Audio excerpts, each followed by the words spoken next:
Let's take stock of the global handover from last night. Futures were pretty flat. Dow futures were up just 30 points, and S&P 500 and Nasdaq futures were also showing barely any movement. Now, if you're wondering why, it's because at 8:30 a.m. Friday USA time, so that'll be this evening for us, the jobless and the job addition data is going to be coming out. The jobless rate is expected to come down to 10.6 from 11.1, so there'll either be a surprise or disappointment on that front, depending on how the numbers stack up. Early data is already indicating that it might be a miss. In July, the US economy added 4.8 million jobs. In July, it seems like they've just added 1.48 million. So there's definitely going to be a bit of a drop. And if there is a beat on this front, then the markets will be pleasantly surprised. So for now, markets seem to be taking a bit of a pause, waiting for this data to come out before they decide what their next move is going to be. Now, in the meanwhile, coming down to Asia, which is ahead of us, and that's already trading this morning, you have Japan under pressure. The Nikkei is down around 0.3%. The Topix is down around 0.15%. If you go to Australia, they're waiting for the Reserve Bank of Australia to give their interest rate decision as well as their monetary policy stance. Similar announcement to what we saw yesterday in India is expected in Australia today. So based on how that turns out, you might see that market also fairly active. But for now, the ASX 200 is down 0.64%.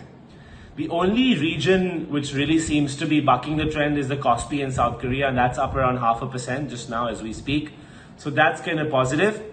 So if you adjust for Japan, then the MSCI index is trading slightly above the flat line right now. Coming down to Europe, stocks closed lower across the board on Thursday. The Bank of England was the main trigger. They left their interest rate unchanged. Market didn't seem to like that. Pan-European Stoxx 600 closed down 0.7%. Your basic resources fell 2% to lead the losses, but most of your sectors were in the negative territory. Now, two commodities that we always talk about, oil prices hovered near their 5-month highs, if I'm not mistaken, on Thursday. Yes, they did.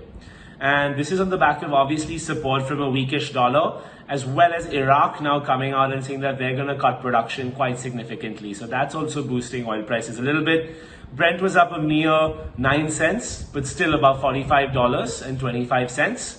And then your WTI was pretty much hovering around the flat line at $42 per barrel. So that's how the numbers are kind of shaping up for crude. Now, gold, what's happened is that the rallies just continued. The spot prices have shot up even higher to $2,069 per ounce. And we're up finally at the end of day 0.8% at $2,055 per ounce. Futures were 1% higher, $2,070 per ounce. So gold just seems unstoppable because investors don't know what to make of this market rally just yet. So that's how the global handover is panning out this morning.